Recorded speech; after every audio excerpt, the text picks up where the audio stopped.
পশ্চিমা গণমাধ্যমগুলো পশ্চিমা সরকারগুলোর এজেন্ডা বাস্তবায়ন করে। আমেরিকা এবং ইসরায়েল তারা ইরানের বিরুদ্ধে অন্যায় একটা যুদ্ধ চাপিয়ে দিয়েছে, এটা পরিষ্কার। মিডল ইস্টে যে পরিস্থিতি তৈরি হয়েছে তাতে আমেরিকার সক্ষমতা এরই মধ্যে ভীষণভাবে প্রশ্নের মুখে পড়েছে। বিশ্ব রাজনীতিটা ভীষণভাবে পাল্টে যাচ্ছে। অনেকেই বলছে যে খুব অল্প সময়ের ভেতরে হয়তো নেতানিয়াহুর মৃত্যুর খবর আনুষ্ঠানিকভাবে ঘোষণা করবে।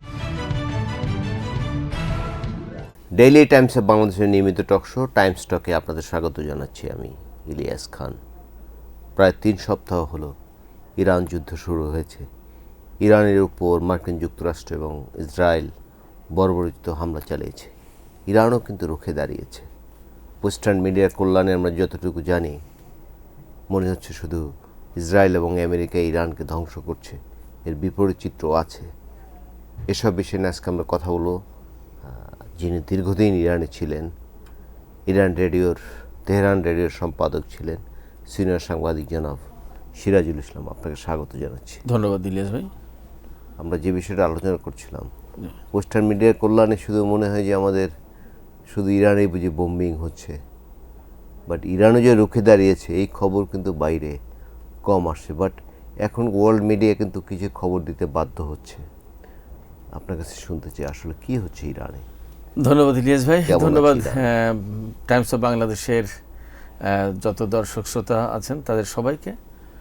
আসলে বাস্তবতা হচ্ছে কি, একটু যদি মিডিয়া নিয়ে কথা বলি, যেহেতু কথাটা আসলে যে অনেক মিডিয়া, আন্তর্জাতিক মিডিয়া দিতে বাধ্য হচ্ছে, সেই জায়গায় একটু মিডিয়া নিয়ে কথা বলে আসি। আপনি তো মিডিয়ারই লোক, নিশ্চয়ই বলবেন। সেক্ষেত্রে পশ্চিমা গণমাধ্যমের কাজটাই হচ্ছে, আমরা তো আসলে পশ্চিমা গণমাধ্যম দ্বারা প্রভাবিত, সারা ওয়ার্ল্ড একইভাবে, এটা তাদের বাইরে যাওয়ার কোনো উপায় নেই এই অর্থে। তো যে জায়গায় আমরা সাংবাদিক রিপোর্টার পাঠাতে না পারি, তখন আমরা সেখানে পশ্চিমা গণমাধ্যমের রিপোর্ট নিয়ে, তাদের ছবি নিয়ে, তাদের ফুটেজ নিয়ে আমরা ব্যবহার করি। ফলে তারা যা দেয় তাই আমরা বলতে, শুনতে এবং ব্যবহার করতে বাধ্য। পশ্চিমা গণমাধ্যমগুলো পশ্চিমা সরকারগুলোর এজেন্ডা বাস্তবায়ন করে, এটা রিয়েলিটি। তো সেই জায়গায় এর কারণ কি? এর কারণ হচ্ছে যে পশ্চিমা জগৎটাকে যদি আমরা দেখি, আধিপত্যবাদী একটা নীতি অনুসরণ করার ক্ষেত্রে তারা অগ্রগামী ভূমিকা পালন করে, বা আধিপত্যবাদী নীতি অনুসরণ করে দেশগুলো এক। তো সেই জায়গায় তাদের এই আধিপত্যবাদ টিকিয়ে রাখার ক্ষেত্রে তাদের এজেন্ডা আছে। এই এজেন্ডাগুলো মিডিয়ার মাধ্যমে বাস্তবায়ন করে এবং এটা সহজে মানুষ ব্যবহার করে, গণ্য করে, মান্য করে, গ্রহণ করে। তো সেইভাবে একই কায়দায় এই যে ইরান যুদ্ধ যেটা চলছে, তাতে আপনি স্বাভাবিকভাবেই আমরা দেখছি, বলতেই পারি বা বলা দরকার যে আমেরিকা এবং ইসরায়েল এক লাইনে, তারা ইরানের বিরুদ্ধে অন্যায় একটা যুদ্ধ চাপিয়ে দিয়েছে, এটা পরিষ্কার। এখন একথা আসলে পরিস্থিতির কারণে পশ্চিমা গণমাধ্যমেও কোনো জায়গায় চলে আসছে যে এই যুদ্ধটা অন্যায় এবং অযৌক্তিক, অপ্রয়োজনীয় যুদ্ধ। এই যে অন্যায়, অপ্রয়োজনীয় এবং অযৌক্তিক যুদ্ধ, এই যুদ্ধটা চাপিয়ে দেওয়ার প্রেক্ষাপটে, চাপিয়ে দেওয়ার পরও জাতিসংঘ নিরাপত্তা পরিষদে ইরানের বিরুদ্ধে নিন্দা প্রস্তাব এসছে। হাস্যকর। আপনি কল্পনা করুন যে ইরানের বিরুদ্ধে যুদ্ধ করছে, চাপিয়ে দিয়েছে যুদ্ধ, সেখানকার বেসামরিক লোকজন হত্যা করেছে প্রচুর পরিমাণে, স্কুলে বিমান হামলা চালিয়েছে, এটা একদম পরিষ্কার তদন্ত হয়েছে এবং সেখানে বেরিয়ে এসেছে যে হ্যাঁ, আমেরিকায় হামলা চালিয়েছে। তো তারপরেও ইরানের বিরুদ্ধে নিন্দা প্রস্তাব এবং সবাই পাশ করেছে তা জাতিসংঘ নিরাপত্তা পরিষদে। রাশিয়া এবং চীন সেই প্রস্তাবের ব্যাপারে ভোট দিতে তারা বিরত ছিল। তা এই যে পশ্চিমাদের অবস্থা, ভেটো দেয়নি। কেন দেয়নি, কি পলিটিক্স, কি পলিসি, সেটা পরের ব্যাপার। একটু আমি খোঁজার চেষ্টা করছি, বোঝার চেষ্টা করছি, দেখি আমরা কিন্তু শুনবো, এটাও আমরা নিয়ে আলোচনা করব, ঠিক আছে। তো এই যে পশ্চিমাদের যে এজেন্ডা, এই সমস্ত গুলো বাস্তবায়নের ক্ষেত্রে পশ্চিমা গণমাধ্যম রোল প্লে করে। তার কারণ হচ্ছে যে পশ্চিমা আধিপত্যবাদ যদি না টিকে থাকে, তাহলে পশ্চিমা গণমাধ্যমেরও তো অস্তিত্ব থাকবে না। এই অর্থে আজকে যে প্রভাবশালী অবস্থান আছে, এটা থাকবে না। ধরুন আজকে ইরানের কাছে যদি আমেরিকা এবং ইসরায়েল হেরে যায় যুদ্ধে, তাহলে তার কোথায় কোথায় সংকটটা তৈরি হবে, তার সারা বিশ্বে যে প্রভাব, এই প্রভাবটা নষ্ট হয়ে যাবে। তার যে অস্ত্রের বাজার, এই অস্ত্রের বাজার মার খেয়ে যাবে। কারণ ইরানের বিরুদ্ধে আমেরিকা ইসরায়েল টিকতে পারলো না। যদি ব্যাপারটা আমি বলছি, যদি তারা হেরে যায়, তাহলে আমেরিকা ইসরায়েল টিকতে পারলো না, এটা প্রমাণ হয়ে যাবে। তার মানে তাদের অস্ত্রের ধার কম, তাদের অস্ত্রের, তাদের প্রযুক্তির, তাদের কৌশলের, তাদের সামরিক সক্ষমতা, এই সমস্ত সবগুলো প্রশ্নের মুখে পড়বে। তার মানে তারা ওয়ার্ল্ড ওয়াইড সামরিক, অর্থনৈতিক, কূটনৈতিক, প্রযুক্তিগত যত ক্ষেত্র আছে সব ক্ষেত্রে তাদের এই প্রভাবটা নষ্ট হয়ে যাবে। অতএব এই পাশ্চাত্যের প্রভাব ধরে রাখার জন্য একটা দায়বোধ আছে পশ্চিমা গণমাধ্যমের, এটা আমরা স্বাভাবিকভাবে বুঝতে পারি। সেই জায়গা থেকে পশ্চিমা গণমাধ্যমগুলো এগুলো করে। যাই হোক, যে কথা বলছিলাম, মূল আলোচনা যেটা, সেটা হচ্ছে যুদ্ধের আজকে 70 দিন। আপনি চিন্তা করুন, বিশ্বের আপাতত এখনো পর্যন্ত ঘোষিত এবং সবাই মেনে নিয়েছে এটা, যে 1 নম্বর সুপার পাওয়ার আমেরিকা। সেই 1 নম্বর সুপার পাওয়ারের সাথে মিডল ইস্টের সবচেয়ে শক্তিশালী দেশ প্রযুক্তি এবং অস্ত্রের দিক দিয়ে, সামরিক দিক দিয়ে ইসরায়েল, এই দুটো দেশ যখন এক হয়ে ইরানের বিরুদ্ধে লড়াই করছে এবং 70 দিন, সেই জায়গায় প্রতিদিন এখন হামলার মাত্রা, প্রতিরোধের মাত্রাটা আমরা বেড়েছে বলে আমরা দেখতে পাচ্ছি ইরানের। তো এই 70 দিন টিকে থাকা এবং প্রতিদিন হামলার মাত্রা বাড়ানো এবং যথেষ্ট ক্ষয়ক্ষতিও হচ্ছে বলে আমরা শুনতে পাচ্ছি, এটা সহজ কথা না। তার সেই সক্ষমতা আছে বলে এটা সম্ভব হচ্ছে। তারা সবকিছুই বলে যান্ত্রিক ত্রুটি, নানা কিছু বলে। এই যে কি বলে 6টি যে পরিবহন বিমান, তেল ট্যাঙ্কার বিমান, সেটি বলেছে যে না, এটি কোনো ইরানি হামলা হয়নি। তারপরে এই F-15 যে জঙ্গি বিমান হয়েছে তখন ফ্রেন্ডলি ফায়ার হয়েছে। এখানে আমি মজার কথা বলি, এই জায়গায় এটা নিয়ে আমি একটা পোস্টও লিখেছিলাম ফেসবুকে। দেখেন, তারপর একটা ফ্লিটে আগুন 30 ঘন্টা ধরে জ্বলছে, কি আব্রাহাম লিঙ্কন নামটা আমি ভুলে গেছি, তাও বলছে যে এটি লন্ড্রি থেকে লেগেছে আগুন। জেরাল্ড আরফোর্ড যে বিমানবাহী রণতরী, তাতে 2 জন সেনা আহত হয়েছে। দেখেন, একটা জিনিস হচ্ছে কি, যে প্রথমে যুদ্ধের প্রথম দিকেই কুয়েতের আকাশেই 3টা বিমান ভূপাতিত হয়েছে বা ধ্বংস হয়েছে, আপনি যাই বলেন, ধ্বংস হয়েছে, এটা মূল খবর। F-15, এই F-15-এর ইতিহাসে এই প্রথম যুদ্ধের ময়দানে গিয়ে তারা ধ্বংস হলো। তারা, আমেরিকা বললো যে এটা ফ্রেন্ডলি ফায়ারে। তো ফ্রেন্ডলি ফায়ার কি বলছে যে কুয়েতের সেনারা এটা ভুলে এটা করেছে। এটা আদৌ বিশ্বাসযোগ্য? এটা তো আমি ভাবতেও পারি না। আমেরিকার দামি এত 3টি বিমান, কুয়েতের সেনারা যাদের যুদ্ধ করার সক্ষমতা কতটুকু, এটা নিয়ে প্রশ্ন আছে। তারা 3টি F-15 জঙ্গি বিমান ভূপাতিত করে ফেলছে, অথচ ইরান বলেছে যে তাদের ক্ষেপণাস্ত্রে এই 3টি বিমান ভূপাতিত হয়েছে। এরপরে ইরানের ভেতরে একটা F-15, একটা না 2টা F-15 জঙ্গি বিমান ভূপাতিত করা হয়েছে, কিন্তু তারা স্বীকার করেনি। যাই হোক, এগুলো ফ্রেন্ডলি ফায়ারে। তারপরে জেরাল্ড আরফোর্ডে যে অগ্নিকাণ্ড, সেই অগ্নিকাণ্ড বলছে যে এটা কোনো ফ্রেন্ডলি ফায়ারেও কিছু হয়নি, আবার কোনো শত্রুও কিছু করেনি। তাহলে কিভাবে হইলো? এটার কোনো গল্প নেই।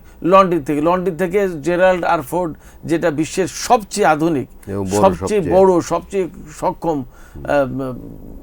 বিমানবাহী রণতরী, সেখানে এই সমস্ত ঘটনা ঘটে গেছে। এরপরে আপনার যে KC-135 যে রিফুয়েলিং ট্যাঙ্কারগুলো, 7টা, একটা ইরাকের আকাশে ভূপাতিত হয়েছে, আর 5টা সৌদি আরবের প্রিন্স সুলতান এয়ারবেজে ক্ষতিগ্রস্ত হয়েছে ক্ষেপণাস্ত্র হামলায়, আর একটা সেটাও, তাতেও হামলা চালানো হয়েছে, সেটা ক্র্যাশ ল্যান্ডিং করেছে ইসরায়েলে গিয়ে। মোট 7টা। এটা মার্কিন ইতিহাসে এই প্রথম। তো এই সমস্ত ঘটনাগুলো তো হাওয়া থেকে হয় না, ভূতে করে দিয়ে যায় না, সব ফ্রেন্ডলি ফায়ার। আর শুধু যখন এরকম কোনো কিছু, এই যে বিপর্যয়ের কথা, এই বিপর্যয়ের কথাগুলো তারা লুকাতে চায় এই কারণে, তারা সারা বিশ্বকে দেখাতে চায় যে তারা সক্ষম, তাদেরকে কেউ কোনো ক্ষতি করতে পারে না, তাদের এগেনস্টে কেউ দাঁড়ানোর মতো কোনো ক্ষমতা কিছু নেই, এইটা প্রমাণ করতে চাই। তো এই জন্য মিডিয়াতেও আমরা একইভাবে এই বিষয়গুলো লুকাতে। ইসরায়েলে তো অনেক জায়গায় আক্রমণ হচ্ছে। আমি গতকাল, এবং ইসরায়েলে এমন আক্রমণ হচ্ছে, ইন্টারসেপ্টর যেগুলো, যে আমেরিকা ইসরায়েল ইন্টারসেপ্টর, ক্ষেপণাস্ত্র বা বিমান হামলার জন্য যে ইন্টারসেপ্টর থাকে, মিসাইল থাকে, যেটা এইগুলো মোটামুটি কোথাও শেষ হয়ে যাওয়ার পর্যায়ে। এটা নিয়ে যথেষ্ট আলাপ আছে। ইসরায়েল আমেরিকার কাছে বলেছে যে আমাদের ইন্টারসেপ্টর শেষ হয়ে গেছে, তোমরা পাঠাও। সেই আমেরিকা পাঠাবে, তার কাছেও তো শেষ। এখন কি করবে? বলা হচ্ছে যে যুদ্ধের 4 দিন 5 দিনের যে পরিমাণে অস্ত্র ব্যবহার করেছে ইরানের এগেনস্টে, এবং ইরান যে হামলাগুলো চালিয়েছে, সেগুলো মোকাবেলার জন্য তো তাকে ইন্টারসেপ্টর ব্যবহার করতে হয়েছে। হাজার ড্রোন এবং শত শত ক্ষেপণাস্ত্র দিয়ে হামলা চালিয়েছে, সেগুলো ইন্টারসেপ্টর ব্যবহার করতেছে, কোনোটা কাজে এসে অ্যাকুরেটলি কাজ করতে পেরেছে, 30-40 হাজার ডলারের ড্রোন, কয়েক মিলিয়ন ডলারের ইন্টারসেপ্টর দিয়ে এগুলো দিয়ে ভূপাতিত করতে হচ্ছে। সেক্ষেত্রে আমেরিকা এবং ইসরায়েল আর্থিকভাবেও ভীষণ টানা পড়েন। 50-30-40 হাজার, 10,000 ডলারের ড্রোনও আছে, খুব সাধারণ মানের ড্রোন, এবং বাট খুব কার্যকরী। তো এই যে এগুলো সব লুকানোর চেষ্টা করা হচ্ছে এই কারণে যে তাদের আধিপত্য যাতে অক্ষুণ্ণ থাকে, তাদেরকে যাতে কেউ হেয় প্রতিপন্ন না করতে পারে। বাট মিডল ইস্টে যে পরিস্থিতি তৈরি হয়েছে তাতে আমেরিকার সক্ষমতা এরই মধ্যে ভীষণভাবে মানে প্রশ্নের মুখে পড়েছে। ইসরায়েলের সক্ষমতা এরই মধ্যে ভীষণভাবে প্রশ্নের সম্মুখীন হয়েছে কয়েকটা ঘটনা। আমরা বরং কি বলে যে ইরানকে ভেবেছিলাম যে গল্প টল্প বেশি বলে, কিন্তু আদৌ কিছু পারবে না। বাট এখন তো মনে হয় ইসরায়েল, আমেরিকার কথা ধরুন বাদই দিলাম, ইসরায়েলকে তো আমরা মনে হয় যে পারমাণবিক অস্ত্র আছে বিশাল কিছু, হ্যাঁ, তারা বোধহয় পুরো ইচ্ছে করলে পুরো মিডল ইস্ট দখল করে ফেলতে পারে। বাট এখন তো দেখি সব ফাঁপা বলি। একদম ফাঁপা বলি আমি বলবো না, তবে ইরানের মতো শক্তির কাছে গিয়ে তারা যে একদম সব কিছু সহজে করে ফেলবে এটা ভাবার কোনো কারণই নেই, এটা বাস্তবতা না। বাস্তবতা বরং এইটা যে ইরান জানতো ইসলামী বিপ্লব 1979 সালে বিপ্লব হওয়ার পর আমেরিকা, ইসরায়েল এবং পশ্চিমা জগৎ যেভাবে ইরানের বিরুদ্ধে একটা অবস্থান নিয়েছিল, সেই জায়গা থেকে তারা জানতো যে একটা চূড়ান্ত মোকাবেলা তাদের সাথে হবেই, আজ হোক কাল হোক, কূটনৈতিক উপায়ে এই সমস্যার সমাধান হবে না। আমি সবসময় বলে এসেছি, আমি নিজেও বলেছি যে সামরিক দিক দিয়েই, সামরিক উপায়েই এই ইসরায়েল এবং আমেরিকার সাথে ইরানের যে টানা পড়েন অচল অবস্থা, এই অচল অবস্থার অবসান হবে সামরিক উপায়ে, এটা কূটনৈতিক উপায় হবে না। এবং তার চূড়ান্ত পর্যায়ে আজকে আমরা দেখতে পাচ্ছি মনে হয়। এর আগে গত জুনে যে যুদ্ধটা হলো, সেই যুদ্ধেও কিন্তু 12 দিনের যুদ্ধ, সেই যুদ্ধেও কিন্তু ইসরায়েল ভীষণভাবে ক্ষতিগ্রস্ত হয়েছে ইরানের হামলায়। এবং তখন মানে ইরান খুব সামান্য পরিমাণে তার সামরিক সক্ষমতা ব্যবহার করেছে। এবং 12 দিনের যুদ্ধের এক পর্যায়ে 8-10 দিন পরেই তো তারা যুদ্ধবিরতির জন্য একেবারে উঠে পড়ে লাগলো। এবং ডোনাল্ড ট্রাম্প তো মানে জোর করে যুদ্ধবিরতি। কিন্তু এমন একটা প্রচার আছে যে এখন ডোনাল্ড ট্রাম্প সাহেব তিনি মুখ রক্ষার জন্য, তার সেই ফেসটা যাতে রক্ষা হয়, সে ধরনের কোনো ডিলিংয়ে আসতে চাচ্ছেন। তিনি কয়েকটা কথা বলছেন, খুব মজার কথা আমি বলি আপনাকে ইলিয়াস ভাই। তিনি একবার বিজয় ঘোষণা করছেন যে আমরা গ্রেট ভিক্টরি অ্যাচিভ করেছি।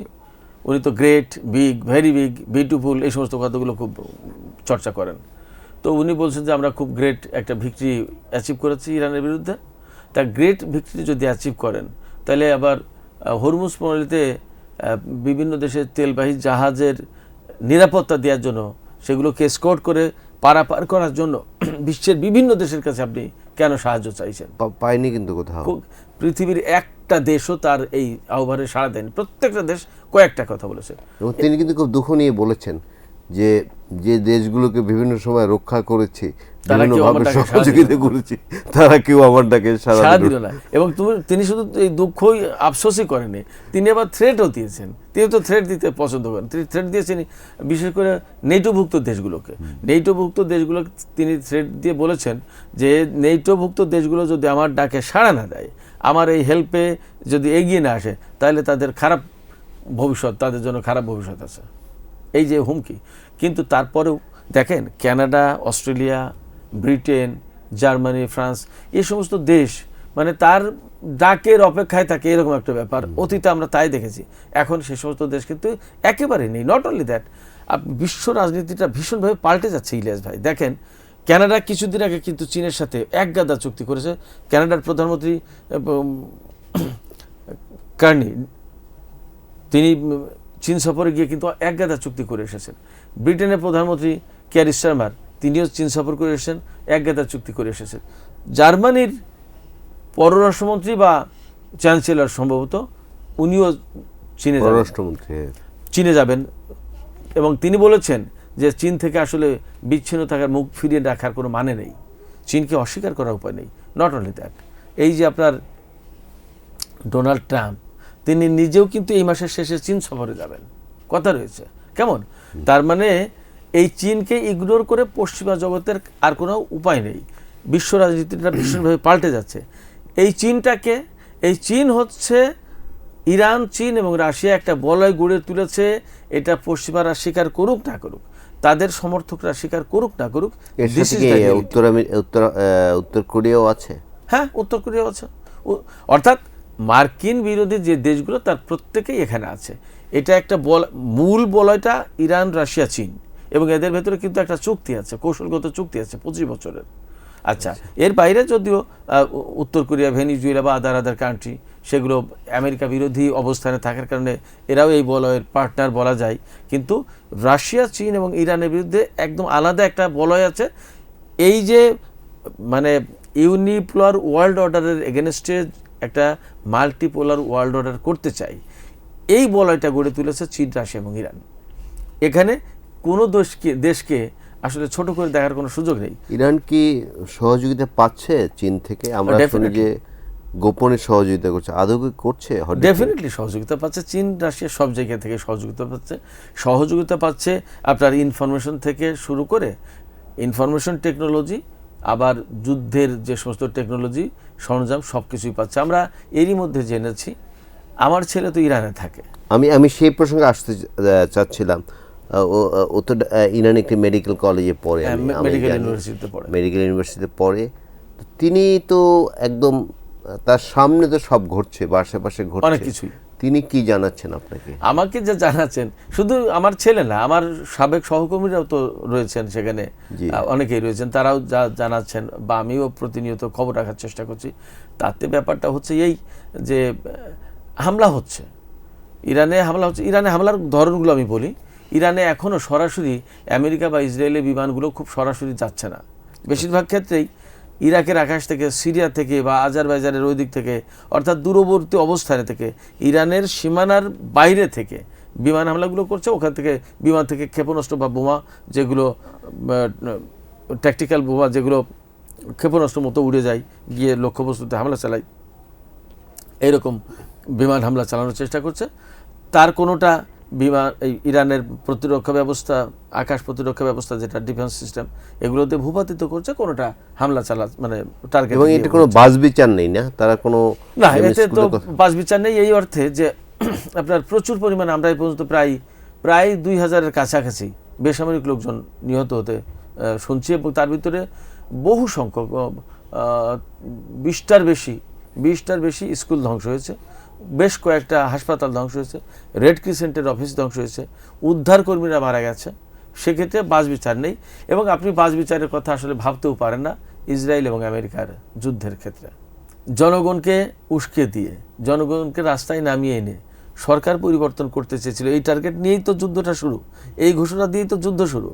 কিন্তু সেখানে এইটা না হয়ে বরং উল্টোটা হচ্ছে। উল্টোটা কি? প্রতিদিন আমার ছেলে বলল যে প্রতিদিন ইফতারির পরে লোকজন রাস্তায় নেমে আসে, পার্কে, বড় বড় স্কোয়ারে, কিছুই কেয়ার করে না, রাস্তায় নেমে আসছে। এবং তারা কেন আয়াতুল্লাহ আলী খামেনিকে হত্যা করা হলো তার বিচার দাবি। বরং ইরানি জনগণের মধ্যে যে বিভক্তি ছিল, সবাই ভীষণভাবে ইউনাইটেড হয়ে গেছে।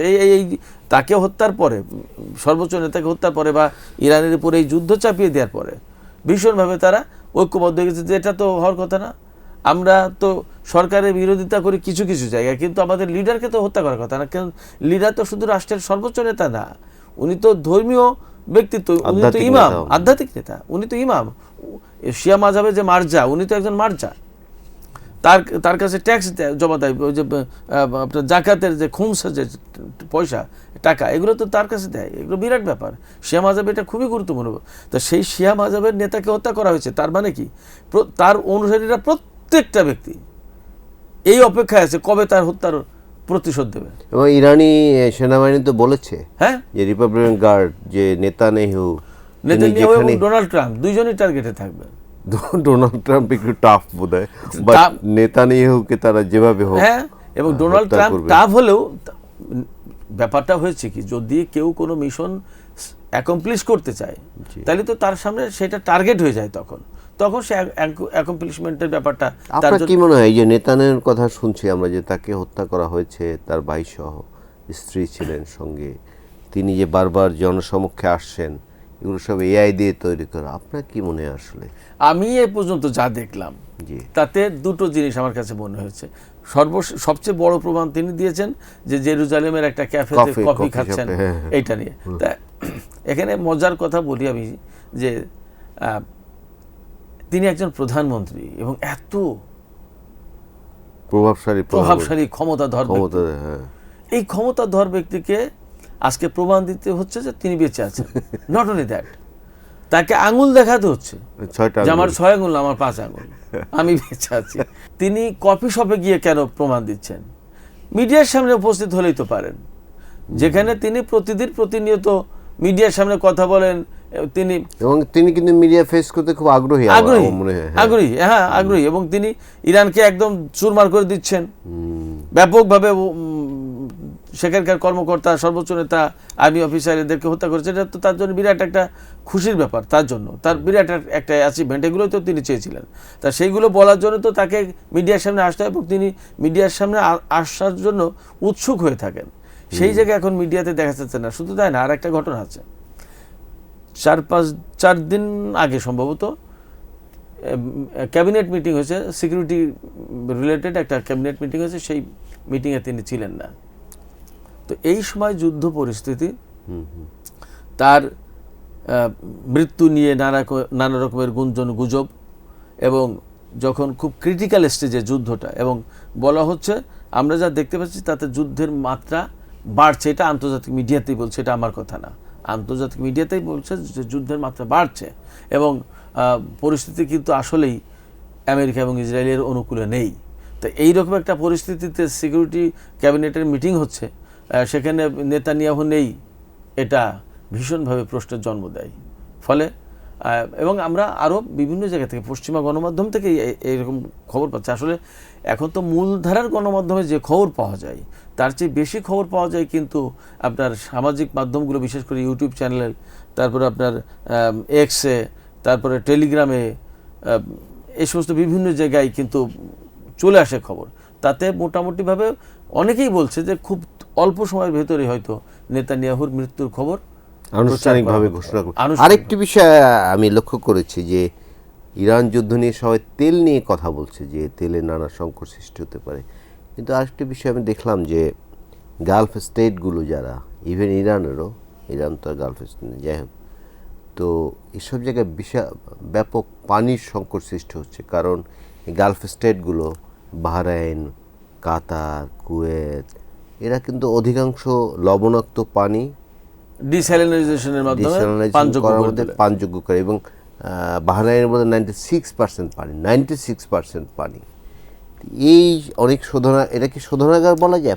হ্যাঁ, শোধনাগার বলা যাবে। শোধনাগারও নাকি অনেক জায়গায় ইরান বোম্বিং করছে এবং ক্ষতিগ্রস্ত হচ্ছে, বিরাট পানির সংকট সৃষ্টি হচ্ছে। বিষয়টা কি? এই তো কথা আমি বলি। আপনি জানেন মনে হয় যে ইরানের অনেকগুলো দ্বীপ আছে পারস্য উপসাগরে, কিস দ্বীপ, কেশম দ্বীপ, খার্গ, এই যে খার্গের কথা আলোচনা সেদিন, যেখানে আমেরিকা খুব হামলা চালালো, তারপরে সিরি দ্বীপ, অনেকগুলো, প্রায় 10-15টা 20টা দ্বীপ আছে। এর অনেকগুলো দ্বীপ হরমুজ প্রণালীর কাছাকাছি, আর খার্গ দ্বীপটা একেবারে প্রায় কুয়েতের কাছাকাছি। কুয়েত থেকে 130-40 কিলোমিটার পূর্ব দিকে খার্গ দ্বীপ, আর একদম ইরানি উপকূলের কাছে।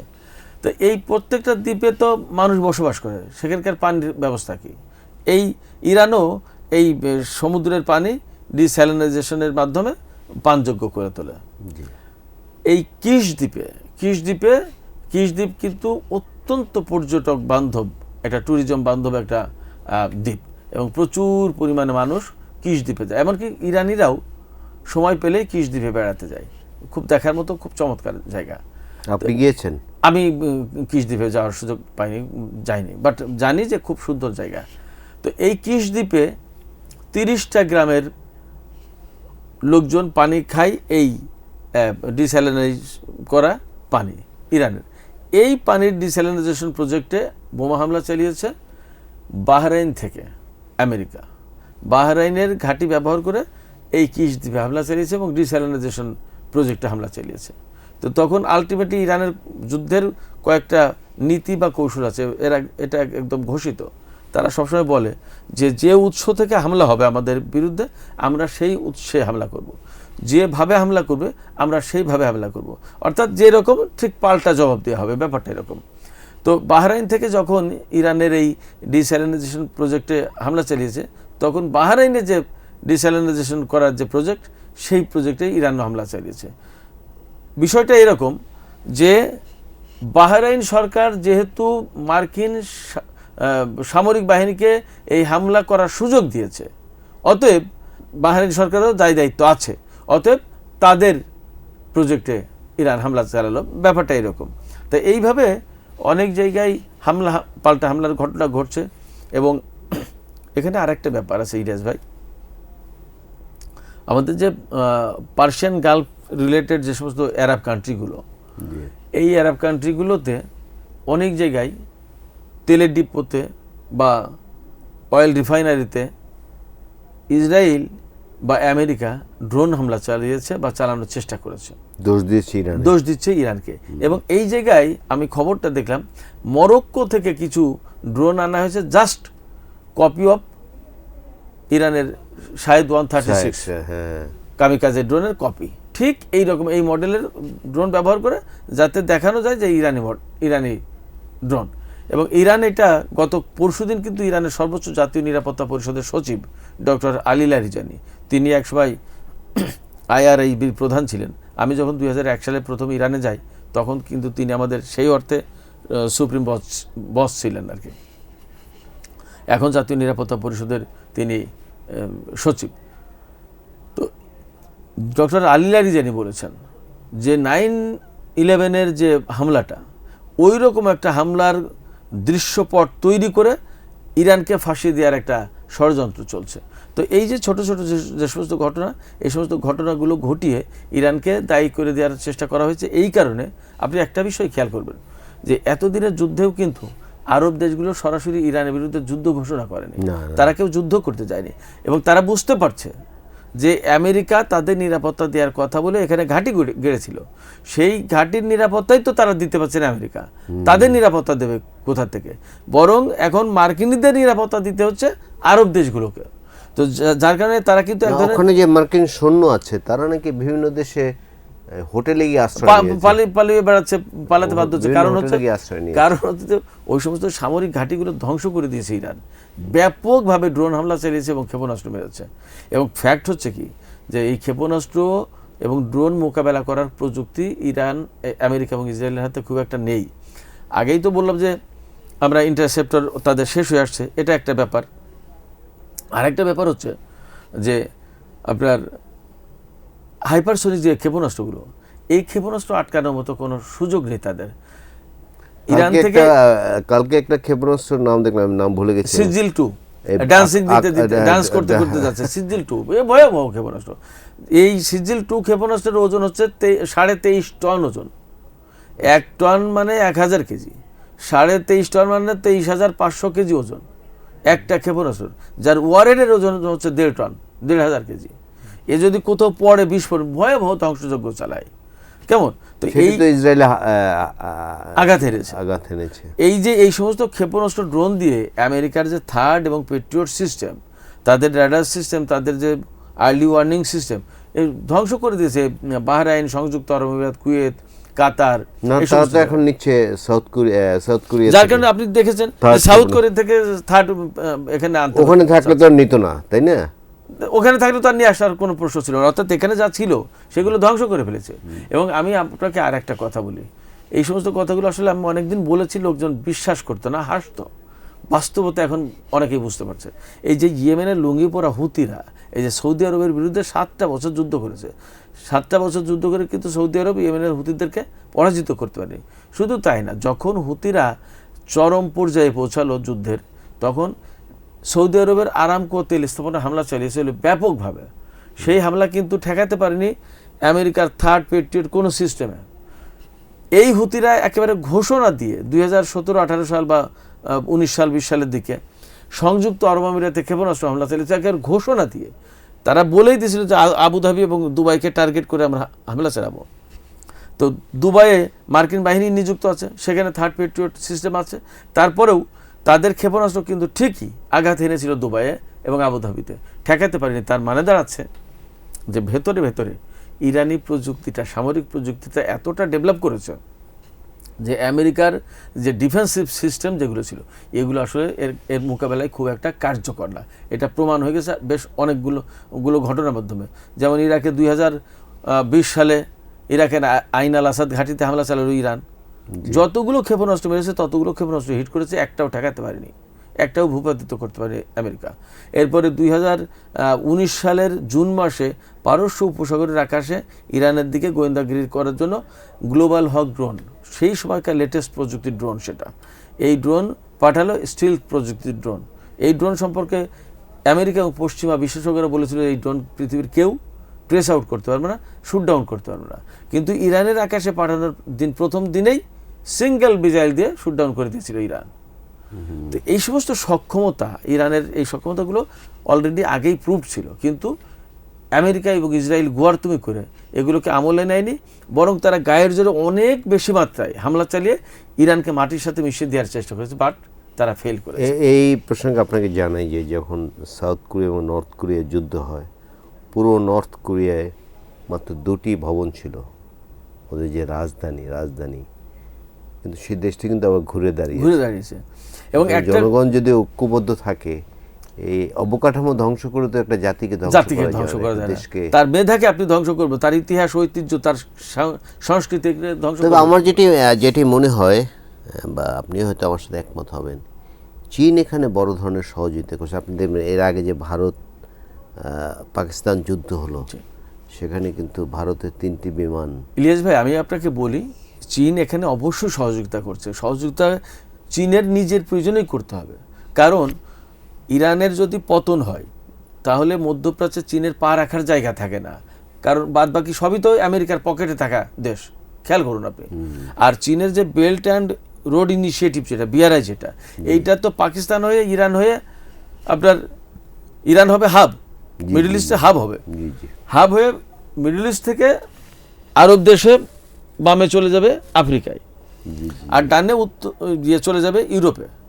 সেক্ষেত্রে এই ইরানকে কেন্দ্র করে BRI এর বিরাট গুরুত্বপূর্ণ প্রজেক্ট চীনের হাতে।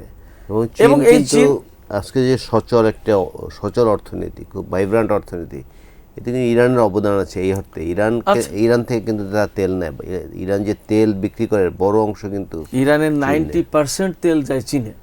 এবং এই যে সম্প্রতি যে আলোচনা হচ্ছিল, সেই আলোচনার ভিতর যে সমস্ত শর্ত ছিল, তার ভিতরে একটা শর্ত ছিল যে ইরান চীনের কাছে এত বেশি মাত্রায় তেল বিক্রি করতে পারবে না। ইরান বলছে যে এটা আলোচনার যোগ্যই না। হ্যাঁ, তো চীন